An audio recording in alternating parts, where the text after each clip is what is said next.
তবে কি এবার স্বাধীনতা দিবসে কপাল পুড়ল শুভেন্দু অধিকারীর? মসজিদের মাইক খোলার বিরুদ্ধে আদালতের চূড়ান্ত রায়, বাংলায় মুসলিমদের বিজয় শুরু। মসজিদ থেকে মাইক খুলে ফেলার ষড়যন্ত্রের বিরুদ্ধে বিশাল আইনি লড়াইয়ে বড় জয় পেলেন মুসলিমরা।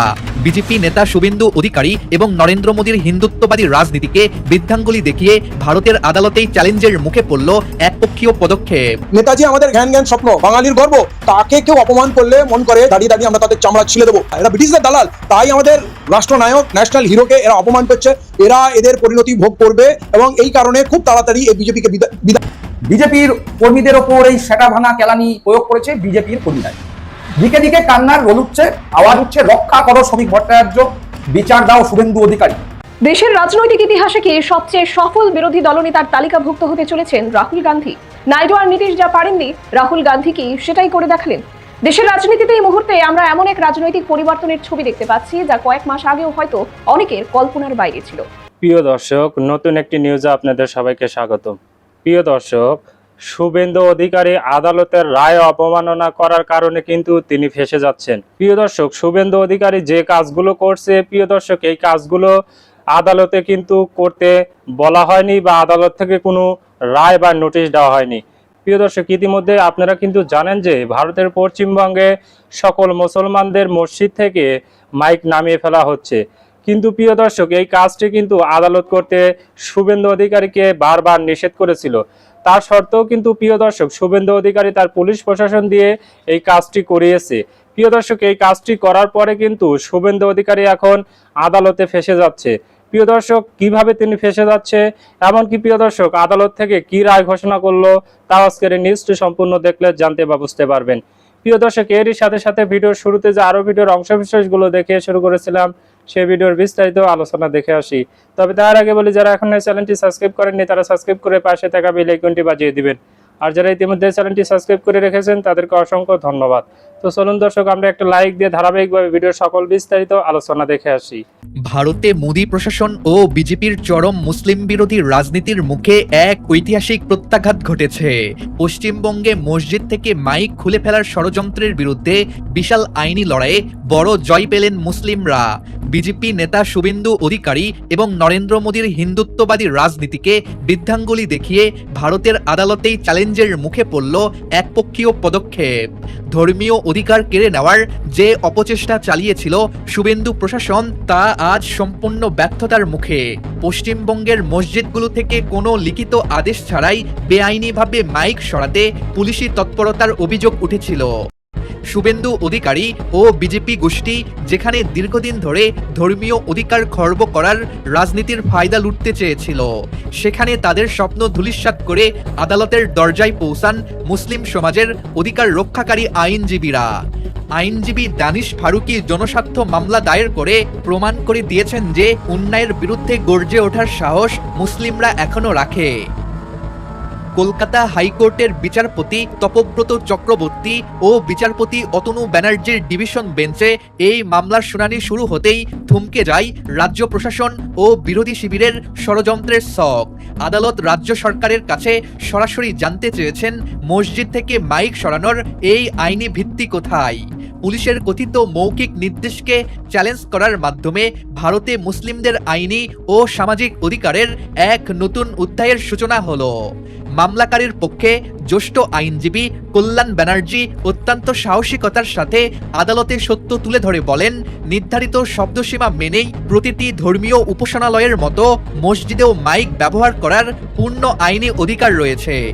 এই একটি বক্তব্যের মাধ্যমে বিজেপি ও মোদী সরকারের চাপিয়ে দেওয়া একপাক্ষিক নীতির গালে কষে এক থাপ্পড় পড়েছে। ভারতের সংবিধান যে বিজেপি নেতা বা শুভেন্দু অধিকারীর পৈতৃক সম্পত্তি নয়, তা আবারও প্রমাণ হলো। যোগীর উত্তরপ্রদেশ বা মোদীর গুজরাট মডেল পশ্চিমবঙ্গে বাস্তবায়ন করার যে খায়েশ বিজেপি ও শুভেন্দু অধিকারী প্রকাশ করে আসছিলেন, সাধারণ মানুষ তা প্রত্যাখ্যান করেছেন। কোনো লিখিত নোটিশ ছাড়াই মসজিদ থেকে মাইক সরানোর মতো একনায়কতন্ত্র চালানো যে সহজ নয়, তা আজ এই মামলায় স্পষ্ট। প্রশাসনিক পদক্ষেপে ব্যাকফুটে গিয়ে এখন অ্যাডভোকেট জেনারেল আদালতের কাছে তথ্য পেশের জন্য সময় চাইছেন।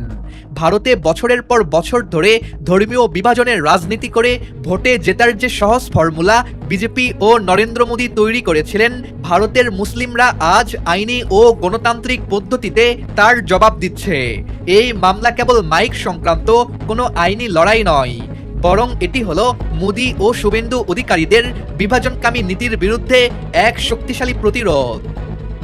আদালত আগামী 18ই আগস্ট এই মামলার পরবর্তী শুনানির দিন ধার্য করেছে। সেদিন কেবল একটি মামলার রায় আসবে না, বরং সেদিন ফয়সালা হবে সাধারণ মানুষের অধিকার এবং একটি ধর্মীয় সম্প্রদায়ের স্বাধীনভাবে ধর্ম পালনের নিশ্চয়তার। সমগ্র ভারতে যেখানে সংখ্যালঘু নির্যাতনের একের পর এক অভিযোগ উঠছে, সেখানে পশ্চিমবঙ্গের এই আইনি প্রতিরোধ বিশ্বমঞ্চে এক বড় বার্তা দিচ্ছে। আইনজীবী দানিশ ফারুকি ও কল্যাণ ব্যানার্জির এই সম্মিলিত লড়াই দেখিয়ে দিয়েছে, যখন সমাজ সচেতন হয় এবং নিজেদের অধিকার নিয়ে আইনের দরজায় কড়া নাড়ে, তখন কোনো ক্ষমতার দাপট টিকতে পারে না। মোদী ও শুভেন্দুর মতো নেতাদের অগণতান্ত্রিক নীতিকে চ্যালেঞ্জ করে সত্য ও ন্যায় বিচারের যে জয় এখানে সূচনা হলো, তা গোটা ভারতের নির্যাতিত মানুষের মনে সাহস যোগাবে। নেতাজি আমাদের জ্ঞান জ্ঞান স্বপ্ন, বাঙালির গর্ব, তাকে কেউ অপমান করলে মন করে চামড়া দাঁড়িয়ে দাঁড়িয়ে আমরা তাদের চামড়া ছিলে দেবো। এইটা এখানে হিন্দু মুসলমানের ব্যাপার না, এটা আমার দেশের মর্যাদার সঙ্গে প্রশ্ন। এই বাঙালির সন্তানকে, বাঙালির মাটিতে কেউ অপমান করবে, আমরা কেউ ছেড়ে কথা বলবো না। আমরা সাবধান করছি, এখনো শুধরে যাও, তা নাহলে কিন্তু পুরো বাঙালি জাতি এদের পিছনে পড়ে যাবে। আরে কাল পর্যন্ত এদের মুখে কথা ছিল না, আজকে বিজেপি আসতে এরা ধরাকে সরাগান করছে না। এরা ভাবছে মানে আরে আজ বিজেপি আছে কাল থাকবে না, কাল এরা কোথায় লুকাবে এর কোনো ঠিক ঠিকানা নেই। এরা এত বড় বড় কথা বলে কোন সাহসে?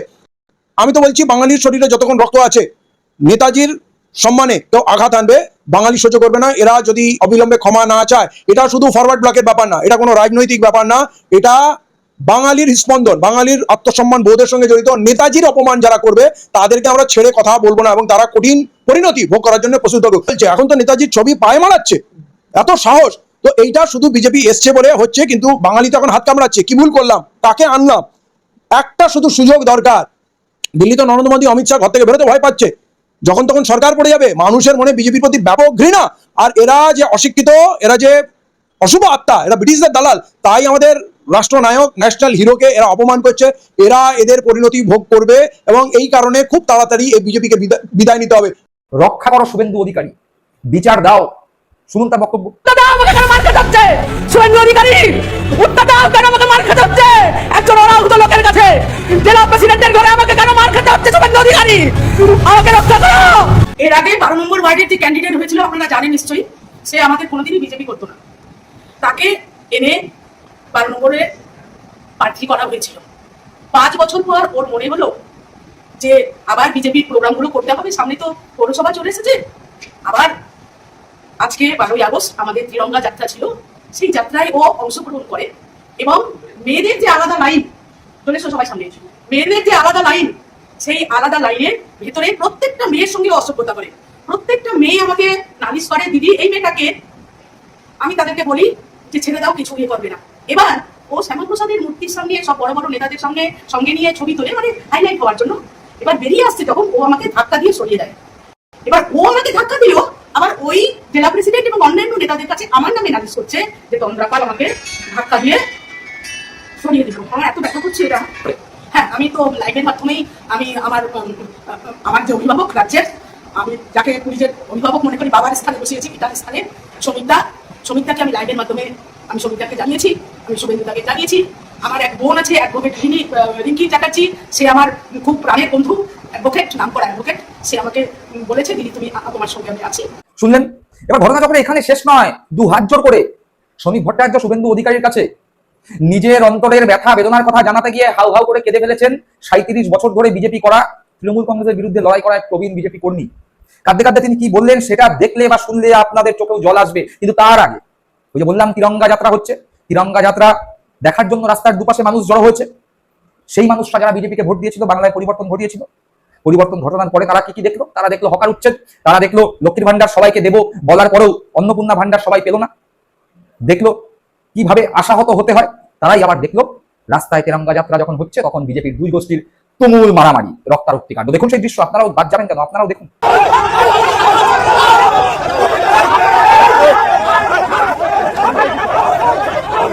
আমাদের বিজেপির যে র্যালি তার মধ্যে বেশ কিছু তৃণমূল ঢুকে গেছে, যারা বরিয়াত বিজেপি শাসিত, এবং তারা এখানটায় ইচ্ছাকৃত বিশৃঙ্খলা তৈরি করার চেষ্টা করছে। আমাদের পুরনো কার্যকর্তাদেরকে গায়ে হাত দিয়ে সরিয়ে দিচ্ছে, মিছিলে এসে তারা মানে এরকম ভাব দেখাচ্ছে তারাই বিজেপি, আমাদের বিজেপির পুরনো কার্যকর্তারা কেউ এরা। আমি এখানে যারা আছে নাম করে, যারা কিসের পছন্দ জানলাগুলো মারামারি করলাম দেখতে পেলাম, বাদল সাহা যে তৃণমূলের নেতা, ওদের অঞ্চলের নেতা, তাকেও দেখে মারামারি করতে বিজেপি, এটাই দুঃখের। দেখলেন, অর্থাৎ বিশৃঙ্খলার চূড়ান্ত, কোনো রকম কন্ট্রোল নেই। 3টে মাস হয়ে গিয়েছে দলটা ক্ষমতায় এসছে, তাও নিচু তলায় কর্মীদের একটা শৃঙ্খলার বন্ধনে আবদ্ধ করতে ব্যর্থ হচ্ছে বিজেপির উচ্চ নেতৃত্ব। কিসের জন্য, কেন? তাহলে কি বিজেপির তৃণমূলীকরণ হয়ে যাচ্ছে? যেই তৃণমূলের সিপিএম করণ হয়ে গিয়েছিল 2016, 17, 18 এই 3 বছর ধরে, যার ফলাফল হিসাবে 2019-এ তৃণমূল কংগ্রেস লোকসভা ভোটে বিপর্যয়ের সম্মুখীন হয়েছিল। যদিও তৎপরবর্তী সময়, অর্থাৎ 2019 পরবর্তী সময় আমরা দেখতে পেয়েছিলাম তৃণমূল কংগ্রেসে যে বেনজল ঢুকেছিল, সেই বেনজলের প্রায় 75% বেনজল বিজেপিতে চলে গিয়েছিল। ফলে 2021-এ আবার তৃণমূল কংগ্রেস ক্ষমতায় এসেছিল, কিন্তু 2021-এর পরবর্তী সময় যেই বেনজলগুলো 2019-এর পরে বেরিয়ে গিয়েছিল, তাদের পুনরায় তৃণমূল কংগ্রেস নিজেদের কাছে ফিরিয়ে নেয়, যার ফলাফলস্বরূপ 2026-এ তৃণমূল কংগ্রেসের পতন ঘটে। অস্বীকার করার কোনো জায়গা নেই। যারা সত্যিকারের তৃণমূল কংগ্রেসটা রাস্তায় দাঁড়িয়ে করে এসেছিল, তাদের তুলনায় যারা সিপিএম করে পরবর্তী সময় ক্ষমতা হারিয়ে তৃণমূল কংগ্রেসের পুনরায় ক্ষমতার স্বাদ ভোগ করবার জন্য এসেছিল, তৃণমূল কংগ্রেসের পতনের জন্য তারাই সিংহভাগ দায়ী। এ কথা তৃণমূল কংগ্রেসের প্রত্যেকটা নিচু তলার কর্মীরা মানেন, জানেন, স্বীকার করেন। আর ঠিক সেই ভয়ে ভীত হয়ে বিজেপির যাতে তৃণমূলীকরণ না হয়, অর্থাৎ সেই সিপিএম এর মালগুলো, সেই সিপিএম এর লোকগুলো যারা তৃণমূলের ঢুকে তৃণমূলটাকে পচিয়েছে, সেই লোকগুলোই এখন বেনো জলের মতো বিজেপিতে ঢুকছে, বিজেপির আদি নেতা কর্মীদের মারছে, ধরছে, তাদের সরিয়ে সামনের সারিতে আসছে। তাই হাউ হাউ করে কাঁদছে যারা ওই সেদিনকার তৃণমূল কংগ্রেস কর্মীদের মতো রক্ত ঘাম ঝরিয়ে দলটাকে ক্ষমতায় এনেছে। সেই ভয়ে কাঁদছে যে আমাদের অবস্থাও তৃণমূলের মতো হবে না তো। দেখুন, শুনুন তার কান্না। আমাদের এই জামালপুর থানাটা সব তৃণমূলীকরণ হয়ে যাচ্ছে। একমাত্র আমাদের জামালপুরের 1 নম্বর মন্ডলের মন্ডল সভাপতি প্রধান পদের জন্য আপনারা দয়া করে আমি যে কষ্ট পরিশ্রম করে আমি যে সংগঠন করেছি, এখানে নিজের তল তৃণমূলকে ভেঙে আগে বিজেপিকে জিতেছি। শুনলেন, দল মত নির্বিশেষে সমস্ত রাজনৈতিক চিন্তা ভাবনাকে সরিয়ে রেখে যদি শুধুমাত্র আপনি একজন রাজনৈতিক কর্মী হন, আপনি একজন দলের ভক্ত হন, বা যেই দল আপনি করুন না কেন সেই দলের অনুগত কর্মী হন, একজন কর্মীর জায়গা থেকে এই কর্মীর দুঃখের বেদনার জায়গা আপনি অনুভব করতে পারবেন। পাশাপাশি একটা প্রশ্ন উঠে যায়, এই যে বিজেপির মধ্যে এই মুহূর্তে ক্ষমতায় আসা 3 মাসের মধ্যে আদি 90-এর লড়াই, একদিকে শ্রমিক বাবু, একদিকে শুভেন্দু বাবু, একদিকে দিলীপ বাবু, একদিকে অর্জুন সিং, এই যে লড়াই, অর্থাৎ আদিদের একটা গোষ্ঠী, নব্যদের একটা গোষ্ঠী, সেই লড়াইয়ের ফলে ওপেন হয়ে যাচ্ছে, প্রকাশ্যে চলে আসছে বিজেপির গোষ্ঠীদ্বন্দ্ব। সাধারণ মানুষ যারা বিজেপিকে ভোট দিয়ে ক্ষমতায় এনেছিল, তারা কিন্তু সবকিছু লক্ষ্য করছে। ভরসা রাখতে পারবে কি? বিজেপি স্লোগান দিয়েছিল, ভয় আউট, ভরসা ইন, ভরসা ইন, ভয় আউট। এই ওপেন প্রকাশ্যে দিবালোকে রাস্তাঘাটে বিজেপির 2 গোষ্ঠীর মধ্যে মারামারি, মানুষের মনের মধ্যে ভয় ইন করে ভরসা। দেশের রাজনৈতিক ইতিহাসে কি সবচেয়ে সফল বিরোধী দলনেতার তালিকাভুক্ত হতে চলেছেন রাহুল গান্ধী? নাইডু আর নীতিশ যা পারেননি, রাহুল গান্ধী কি সেটাই করে দেখালেন। দেশের রাজনীতিতে এই মুহূর্তে আমরা এমন এক রাজনৈতিক পরিবর্তনের ছবি দেখতে পাচ্ছি, যা কয়েক মাস আগেও হয়তো অনেকের কল্পনার বাইরে ছিল। একদিকে প্রধানমন্ত্রী নরেন্দ্র মোদী এবং তার নেতৃত্বাধীন বিজেপির রাজনৈতিক ভাবমূর্তি, শক্তিশালী ইমেজ এবং নিউ ইন্ডিয়ার বয়ান নিয়ে নতুন করে প্রশ্ন উঠছে। অন্যদিকে বিরোধী রাজনীতির অন্যতম প্রধান মুখ হিসেবে সংসদের ভেতরে এবং সংসদের বাইরে ক্রমশ সামনে উঠে আসছেন রাহুল গান্ধী। নমস্কার, আমি শতরূপা এবং আপনারা দেখছেন খবরের প্রতিবাদে আজকের বিশেষ প্রতিবেদন। দেশের রাজনীতিতে শক্তিশালী বিরোধী দলনেতার তকমা পেতে চলেছেন রাহুল গান্ধী, কিন্তু প্রশ্নটা হচ্ছে, কি এমন করলেন রাহুল গান্ধী যা তাকে অন্যদের থেকে আলাদা করে তুলেছে? আর এই প্রসঙ্গে বারবার উঠে আসছে 2টি নাম, চন্দ্রবাবু নাইডু এবং নীতিশ কুমার। কারণ রাহুল গান্ধী এবার এমন একটি রাজনৈতিক অবস্থান নিয়েছেন যাকে তার সমর্থকরা নৈতিক রাজনীতির উদাহরণ হিসেবে দেখছেন। বিশেষ করে ঝাড়খণ্ডের ছাত্র আন্দোলন এবং পুলিশের বিরুদ্ধে ওঠা অভিযোগের প্রসঙ্গে তার অবস্থান নিয়ে শুরু হয়েছে নতুন রাজনৈতিক বিতর্ক। গত কয়েকদিন ধরে রাহুল গান্ধীকে বারবার প্রশ্ন করা হচ্ছিল ঝাড়খণ্ডের বিষয় নিয়ে তিনি কেন নীরব। কারণ ঝাড়খণ্ডে কংগ্রেস একটি জোট সরকারের অংশ, অর্থাৎ সেখানে তার নিজের দলের রাজনৈতিক অংশীদারিত্ব রয়েছে। কিন্তু রাহুল গান্ধীর বক্তব্য ছিল তিনি নীরব নন। তিনি প্রকাশ্যে বলেন যে ঝাড়খণ্ডের ছাত্রদের সঙ্গে যে আচরণের অভিযোগ উঠেছে তা তিনি সমর্থন করেন না। ছাত্রদের বিরুদ্ধে কোনো ধরনের হিংসা তিনি গ্রহণযোগ্য বলে মনে করেন না। শুধু একবার নয়, একাধিকবার তিনি এই বিষয়টি নিয়ে কথা বলেছেন বলেও বক্তব্য তার। এমনকি সাংবাদিকরা একই প্রশ্ন বারবার করলে রাহুল গান্ধী স্পষ্ট করে জানিয়ে দেন, ঝাড়খণ্ড নিয়ে তিনি চুপ করে নেই। তিনি আগেই সাংবাদিক বৈঠকে নিজের অবস্থান পরিষ্কার করেছেন এবং ছাত্রদের বিরুদ্ধে হিংসার বিরোধিতাও করেছেন। এখানেই উঠছে সবচেয়ে বড় রাজনৈতিক প্রশ্ন। যদি একজন নেতা নিজের দলের সঙ্গে জোটে থাকা একটি সরকারের কোনো সিদ্ধান্ত বা পদক্ষেপের বিরোধিতা করতে পারেন, তাহলে জোট সঙ্গী হিসেবে কেন্দ্রীয় সরকারের পাশে থাকা নেতারা কি নিজেদের সরকারের বিরুদ্ধে একইভাবে প্রশ্ন তুলতে পারেন না? এই প্রশ্নে কেন্দ্রে চলে আসছে চন্দ্রবাবু নাইডু এবং নীতিশ কুমারের নাম। অন্ধ্রপ্রদেশের মুখ্যমন্ত্রী চন্দ্রবাবু নাইডু এবং বিহারের মুখ্যমন্ত্রী নীতিশ কুমার দুজনেই কেন্দ্রে এনডিএ সরকারের গুরুত্বপূর্ণ সহযোগী। তাদের দলগুলির সাংসদরাও কেন্দ্রীয় রাজনীতিতে গুরুত্বপূর্ণ ভূমিকা পালন করেন। কিন্তু বিরোধীদের অভিযোগ, দিল্লিতে ছাত্র আন্দোলন বা পুলিশের আচরণ নিয়ে তাদের পক্ষ থেকে তেমন জোরালো প্রতিবাদ দেখা যায়নি। এখানে অবশ্য একটি বিষয় পরিষ্কার করা জরুরি যে কোনো রাজনৈতিক নেতার নীরবতা বা কোনো নির্দিষ্ট বিষয়ে তার অবস্থানকে বিচার করতে হলে তার সম্পূর্ণ বক্তব্য এবং সংশ্লিষ্ট সময়ের রাজনৈতিক প্রেক্ষাপটও দেখতে হবে। কিন্তু এই বিতর্ক থেকেই একটি গুরুত্বপূর্ণ প্রশ্ন উঠে এসেছে, ক্ষমতার অংশীদার হওয়ার অর্থ কি সরকারের প্রতিটি সিদ্ধান্তকেই সমর্থন করা?